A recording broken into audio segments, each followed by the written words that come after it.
उत्तर प्रदेश की राजनीति आजकल यहां पहुंच गई है कि एक तस्वीर भी अगर आ जाए तो चर्चाओं का बाजार गर्म हो जाता है। उत्तर प्रदेश की राजनीति वहां पहुंच गई है जहां से कुछ भी समझ में नहीं आ रहा कि मुख्यमंत्री बदले जाएंगे या वही रहेंगे। केशव प्रसाद मौर्य का नाम बार बार इस पॉलिटिक्स में क्यों उभर कर सामने आ जाता है कि वो अगर दिल्ली आ गए और एक तस्वीर वीडियो आ गई कि वो मुख्यालय से मिलकर निकल रहे हैं तो पूरे उत्तर प्रदेश की सियासत में चर्चा गर्म हो गई। ये क्या है केशव प्रसाद मौर्य की राजनीतिक स्थिति? आज के वीडियो में इसकी 3 बिंदुओं पर विश्लेषण करेंगे और यह भी समझने की कोशिश करेंगे कि केशव प्रसाद मौर्य ने संगठन सरकार से बड़ा है कह करके क्यों हलचल मचा दी और इसके पीछे की पूरी कहानी क्या है। संगठन सरकार से बड़ा है। यह भी समझने की कोशिश करेंगे कि किसको कहा योगी आदित्यनाथ ने कि जो उछल रहे हैं उनको भी शांत कर दिया जाएगा। और जो लोग उछल कूद करने का कुत्सित प्रयास कर रहे हैं, मुझे लगता है इनको दोबारा उछल कूद करने का अवसर ही नहीं मिल पाएगा। क्या वजह है कि योगी आदित्यनाथ जो कल तक बीजेपी के पोस्टर बॉय बने हुए थे अब वो मुसीबत बन गए हैं, न स्वीकार करते बन रहे हैं न त्यागते बन रहे हैं। और वो कौन सा ट्वीट है जिसको करने के बाद अखिलेश यादव ने मौका चूका नहीं, बीजेपी के भीतर के झगड़े पर भी बात कर ली और राजनीति में बीजेपी को आईना भी दिखा दिया। बात उत्तर प्रदेश की है इसलिए सामान्य नहीं है, बात बीजेपी की है इसलिए सामान्य नहीं है, बात राजनीति की इसलिए सामान्य नहीं है। इसलिए आज के वीडियो में विस्तार से इन बिंदुओं का विश्लेषण करेंगे। आखिरी तक आपको भी समझ में आ जाएगा कि उत्तर प्रदेश में क्या होने जा रहा है। स्वागत है आपका डॉक्टर लक्ष्मण यादव के यूट्यूब चैनल पर। तो देखिए, राजनीतिक विश्लेषक का काम होता है कि वो बाबा की तरह पर्ची बनाकर भविष्य नहीं पढ़ता, नेताओं को भविष्य नहीं बता सकता, आकलन करता है अपने अनुभव के जरिए, अपने राजनीतिक दृष्टिकोण के जरिए, और जो भी वर्तमान में चल रही परिस्थितियां हैं उसको एक एक करके सिरे से सिरे को जोड़ करके किसी दिशा में उसकी व्याख्या करने की कोशिश करता है कि अगर वर्तमान परिस्थितियां इस दिशा में चली तो ये आगे कौन सा रूप अख्तियार कर सकती हैं। और इस तरह की तमाम चीजें उत्तर प्रदेश की राजनीति में चल रही हैं। तो उत्तर प्रदेश की राजनीति में इस समय एक बात हो रही है, दोनों तरफ से बिसात बिछा दी गई है, दिल्ली से भी और लखनऊ से भी। दोनों तरफ से रोज कुछ न कुछ ऐसा मीडिया में आ जा रहा है जिससे लगता है कि क्या होगा क्या नहीं होगा। उप मुख्यमंत्री हैं उत्तर प्रदेश के केशव प्रसाद मौर्य। तो केशव प्रसाद मौर्य के साथ क्या होता है कि वो पुराना लंबा इतिहास है, बार बार इस पर हम लोगों ने बात भी की है और इस बातचीत के जरिए यह भी समझने की कोशिश भी की कि उत्तर प्रदेश के मुख्यमंत्री को हटाएंगे तो बीजेपी में दिल्ली में बैठे लोग जो उत्तर प्रदेश के मुख्यमंत्री को बदलना चाहते हैं वो ये कोशिश लगे हैं करने में कि कौन होगा चेहरा जिससे कि उत्तर प्रदेश में नियंत्रण में चीजें रहें, जिससे कि वो योगी आदित्यनाथ को कुर्सी से हटाने में कामयाबी मिल जाए। लेकिन उनको यह भी पता चल गया है कि योगी आदित्यनाथ कोई सामान्य खिलाड़ी तो है नहीं। योगी आदित्यनाथ ने कई तरह के तर्क भी गढ़ लिए कि जिस चुनाव में टिकट वितरण में मेरा नहीं चला, कैंपेन डिजाइनिंग में मेरा नहीं चला, नैरेटिव सेट करने में मेरा नहीं चला, तो चुनाव की हार मेरे माथे क्यों आएगी। उस योगी आदित्यनाथ ने हर जिले में अपने लोग बिठा रखे हैं, अपना एक पकड़ बना रखी है, अपना एक चेहरा बना रखा है। इसलिए दिल्ली में बैठे लोगों को सब आसान नहीं लग रहा कि क्या होगा क्या नहीं होगा। इसलिए बेहतर तो देखिए जो इस खेल में शामिल है वही बता पाएंगे। लेकिन हम एक आकलन करते हैं कि कैसे चीजें बाहर आ रही। अब उस आकलन में क्या है, इस सब कवायद में एक नाम बहुत तेजी से उछला, वो है केशव प्रसाद मौर्य का। क्योंकि दिल्ली में बैठे लोगों को यह लगता है कि उत्तर प्रदेश की राजनीति में इसके कई वजह हैं, 2-3 बिंदु हैं जिसके जरिए मैं आपको समझाने की कोशिश करता हूं कि केशव प्रसाद मौर्य की भूमिका इतनी बड़ी क्यों हो गई कि अगर वो लखनऊ में कैबिनेट की बैठक में शामिल न हो, अगर वो दिल्ली 2-4 दिन ज्यादा रुक जाएं चुनाव जीतने के बाद, शपथ ग्रहण के बाद, अगर वो दिल्ली से जा करके उत्तर प्रदेश की समीक्षा बैठक में एक वाक्य बोल दें कि संगठन सरकार से बड़ा होता है, तो इस बात के कितने गहरे निहितार्थ निकाले जा सकते हैं। मीडिया में एक खबर चल रही है कि ऐसी 2 पोस्ट उन्होंने की। एक तो अपने ही बयान की क्लिप लगा दी अपने सोशल मीडिया अकाउंट्स पे, और ये लिखते हुए कि संगठन सरकार से बड़ा होता है। मीडिया में एक खबर चलने लगी कि उन्होंने वो पोस्ट हटा दी है, लेकिन वीडियो वाली पोस्ट, जब मैं वीडियो बना रहा हूं तो वो पोस्ट उनके एक्स अकाउंट पर है।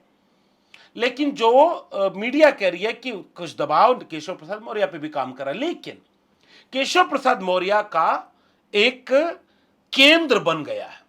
योगी आदित्यनाथ का विकल्प क्या केशव प्रसाद मौर्य बनने वाले हैं? या जो बात ये चल रही है कि केशव प्रसाद मौर्य को दिल्ली बार बार इसलिए बुलाया जा रहा है कि वो राष्ट्रीय अध्यक्ष बनाए जाने वाले हैं। ओबीसी चेहरा हैं, मौर्य बिरादरी के हैं, उत्तर प्रदेश के हैं, तो राष्ट्रीय राजनीति में उनको एक बड़ी जिम्मेदारी दे दी जाए, इसलिए वो दिल्ली आते हैं। तो ये जो वीडियो आई पीछे से कि कैमरे से निकल रहे हैं 2 लोग हाथ पकड़े हुए और केशव प्रसाद मौर्य जा रहे हैं। उत्तर प्रदेश की राजनीति यहां खड़ी है। एक वीडियो या एक फोटो या एक तस्वीर ऐसी सामने आ जाती है जिसके बाद चर्चाओं का माहौल गर्म हो जाता है। आज लगता है रणनीति बन गई। अब यहां से केशव प्रसाद मौर्य निकले हैं और जाके लखनऊ में शपथ लेने वाले हैं, या लगता है मामला बना नहीं, अब इनको समझाया जा रहा है लखनऊ में तो बात गल नहीं रही, हमारे वाली राजनीति से ज्यादा बड़ा राजनेता वो निकला, लखनऊ वाले लोगों ने दिल्ली को घेर लिया, अब आप यहीं रह जाओ। कुछ भी सुगबुगाहट ऐसे तेज होती दिखती है, और यही हुआ इस तस्वीर के साथ। तो लगातार इस तरह की चर्चा चल रही है। अब चर्चा के बहुत बुनियादी 2-3 बिंदु हैं कि क्यों केशव प्रसाद मौर्य का ही नाम आगे आता है। और जैसे ही ये सब हो रहा है, अखिलेश यादव मौका देकर, और वो भी आत्मविश्वास में इतने भरे, 37 सांसद हैं, 111-12 विधायक हैं, उसके बाद 10 उपचुनाव होने वाले, पार्टी अपने सबसे मजबूत दौर में है, ट्वीट करके चुटकी लेने और व्यंग करने और राजनीति करने का मौका क्यों छोड़े भाई। अखिलेश यादव ने एक शानदार ट्वीट किया, भाजपा की कुर्सी की लड़ाई की गर्मी में उत्तर प्रदेश में शासन प्रशासन ठंडे बस्ते में चला गया है। तोड़ फोड़ की राजनीति का, ये सबसे महत्वपूर्ण बिंदु है जो अखिलेश यादव ने उठाया है। तोड़ फोड़ की राजनीति का जो काम भाजपा दूसरे दलों में करती थी, अब वही काम वो अपने दल के अंदर कर रही है। इसलिए भाजपा अंदरूनी झगड़ों के दलदल में धंसती जा रही है। जनता के बारे में सोचने वाला भाजपा में कोई नहीं।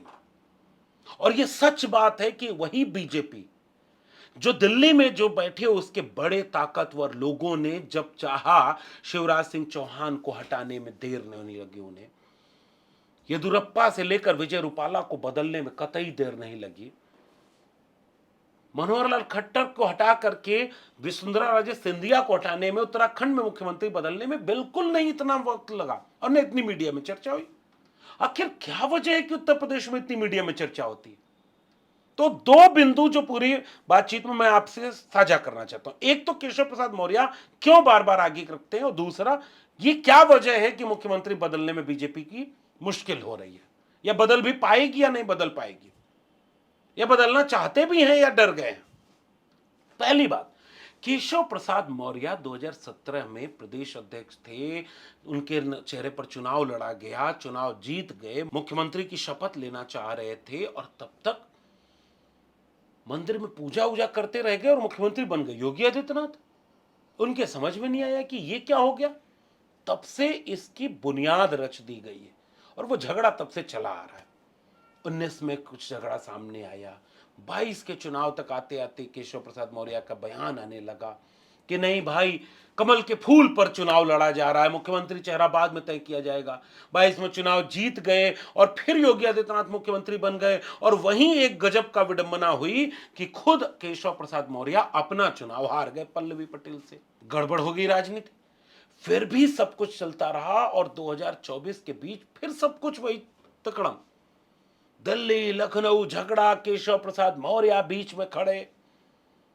तो दिल्ली से जो लोग हैं वो 24 में केशव प्रसाद मौर्य को इतनी बैकिंग देते हैं कि संगठन की बैठक में केशव प्रसाद मौर्य ये बोल देते हैं कि संगठन सरकार से बड़ा है। केवल बोला ही नहीं, ट्वीट किया, अपना भाषण लगा दिया, सब कुछ किया। अब जैसे लग रहा था कि लड़ाई यार या पार की चल रही है। और जैसे ये भाषण दिया, आपने सुना क्या कि कितनी तालियां बजी। ये बताता है कि ये केवल केशव प्रसाद मौर्य का मामला नहीं है, बीजेपी के घर के भीतर झगड़ा भारी हो गया है। और इसलिए उनके भीतर के नेताओं के बयान जो नेताओं के विरोध में हैं अपने ही दल के, वो मीडिया में तैरने लगते हैं और इस तरह पूरी की पूरी लड़ाई कई दिशा में खुल जाती है। तीसरी और आखिरी बात, क्यों केशव प्रसाद मौर्य का नाम बार बार आता है? उत्तर प्रदेश में अखिलेश यादव की पीडीए रणनीति काम कर गई। पिछड़ा, दलित और अल्पसंख्यक 37 सांसद जीत गए, संगठन मजबूत हो गया, पार्टी में आत्मविश्वास आ गया। ये बीजेपी के लिए चुनौती है और अगर बीजेपी के पास ओबीसी वोट बैंक खिसक गया या आधा भी हो गया तो बीजेपी सत्ता में कतई नहीं रह पाएगी और 27 का चुनाव बुरी तरह हारेगी। और ये बात मैं नहीं, जौनपुर वाले इस विधायक को आप याद है ना, ये विधायक खुद बोल चुका है कि पीडीए अगर हुआ तो 27 में हम सरकार में नहीं आ पाएंगे, दिल्ली वाले आके संभाल लें। इसका मतलब यह है कि दिल्ली में बैठे बीजेपी के रणनीतिकार चाहते हैं कि मुख्यमंत्री योगी आदित्यनाथ को हटाकर एक ओबीसी के चेहरे के रूप में केशव प्रसाद मौर्य को आगे किया जाए, गैर यादव ओबीसी जातियों को फिर से एकजुट करके बीजेपी के साथ रखा जाए। इसलिए इनका चेहरा बार बार आगे किया जा रहा है। इसलिए ओम प्रकाश राजभर को तमाम नाराजगियों के बाद बीजेपी ने मंत्री बनाया। भले ही दिल्ली और लखनऊ में झगड़ा रहा और वो झगड़े के बावजूद देर में बने, लेकिन बने और बयान दे दिए उनके खिलाफ। भले उसके बाद संजय निषाद, अनुप्रिया पटेल चिट्ठी लिख देती हैं, दारा सिंह चौहान को मंत्री बनाना पड़ता है। यह दिल्ली की पॉलिटिक्स है जो ओबीसी लीडरशिप को उभारना चाहती है और ओबीसी लीडरशिप मुखर है बीजेपी के घर के झगड़े में भी। वहीं दूसरी तरफ योगी आदित्यनाथ घोर ओबीसी विरोधी छवि बना चुके हैं और अपनी जाति के हर जिले में ताकतवर लोगों को पैसा कमाया, ताकत दी और अपना ऐसा नेटवर्क किया कि दिल्ली को यह लगता है कि यह इतना आसान तो नहीं रहा कि हम योगी आदित्यनाथ को मुख्यमंत्री पद से हटा दें। इस तरह के तमाम समीकरण बनते चले जा रहे हैं और ये समीकरण दर्शाते हैं कि उत्तर प्रदेश की राजनीति सामान्य नहीं रही। लेकिन इन समीकरणों के चलते केशव प्रसाद मौर्य का बार बार नाम ऊपर आता है और इसलिए कोई एक तस्वीर भी अगर दिल्ली से आ जाती है तो चर्चा गर्म हो जाती है। योगी आदित्यनाथ क्या सोचते हैं? क्या बीजेपी उस योगी आदित्यनाथ को लेकर अब इतनी असहज हो गई जो उनके लिए कल तक पोस्टर बॉय बने हुए थे? जो योगी आदित्यनाथ 17 में अचानक मुख्यमंत्री बना दिए गए, हिंदुत्व के पोस्टर बॉय बन गए, बयानों से गर्मी शांत करने का तेवर दिखाने लगे। बहुत सारे लोगों को लगने लगा कि जो कट्टर हिंदुत्व चाहिए वो तो मोदी जी में भी अब नहीं दिखता, अब तो योगी जी में चाहिए। बीजेपी ने इसका लाभ लिया, आरएसएस ने इसका लाभ लिया और वही लाभ लेने वाले योगी आदित्यनाथ अब बीजेपी के लिए मुश्किल क्यों बन गए? ये बात सोचने वाली है और अगर मुश्किल बन गए तो सुनिए बयान योगी आदित्यनाथ का।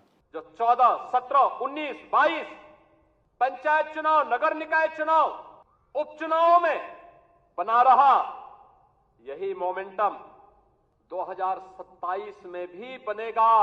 17 को याद किया, 19 को याद किया, 22 को याद किया, पंचायत चुनाव याद किया, नगर निगम याद किया, फिर 27 पर चले गए, 24 को स्किप कर दिया। इशारा यहां भी दर्ज था और उससे बड़ा इशारा यहां दर्ज है जब वो कहते हैं कि 27 में जीतकर उन लोगों को शांत कर देंगे जो उछल कूद मचा रहे हैं। 2027 में भी बनेगा और जो लोग उछल कूद करने का कुत्सित प्रयास कर रहे हैं, मुझे लगता है इनको दोबारा उछल कूद करने का अवसर ही नहीं मिल पाएगा। तो जिस योगी आदित्यनाथ का गर्मी शांत कर देने वाले बयान से बीजेपी लाभ लेती है, वही वाला बयान अब वो अपने पार्टी के लोगों के लिए अगर देने लगे तो क्या होगा? मिजाज तो मिजाज है भाई, इतना आसानी से चलता नहीं। तो कुछ चीजें गले में ऐसी अटकती हैं कि न उगलते बने न निगलते बने। उत्तर प्रदेश की बीजेपी का झगड़ा कुछ कुछ इसी दिशा में जाता दिख रहा है। इसलिए उन बाबाओं से जरूर पूछिए जो पर्ची बनाकर भविष्य बताते हैं, वही बता पाएंगे कि उत्तर प्रदेश में मुख्यमंत्री बदलेंगे या नहीं बदलेंगे। केशव प्रसाद मौर्य दिल्ली जो घूम रहे हैं उससे मुख्यमंत्री बन जाएंगे या राष्ट्रीय अध्यक्ष बनेंगे, क्या होगा? क्योंकि राजनीति में कुछ भी स्थायी नहीं और जैसे ही परिस्थितियां बदलती हैं, समीकरण बदल जाते हैं, विश्लेषण बदल जाता है। लेकिन सजग व्यक्ति नजर रखे। आप भी अगर नजर रखे हैं तो नीचे कमेंट बॉक्स में बताइएगा जरूर कि आपको क्या लगता है, ऊंट किस करवट बैठेगा। आप देख रहे थे डॉक्टर लक्ष्मण यादव का यूट्यूब चैनल। और अगर आप फेसबुक पेज पर देख रहे हैं, प्रोफाइल पर देख रहे हैं, तो उसे लाइक करिए। चैनल पर देख रहे हैं तो चैनल को सब्सक्राइब करिए और आगे बढ़ाइए। फिर मिलेंगे किसी और विश्लेषण के साथ। तब तक के लिए बहुत बहुत धन्यवाद।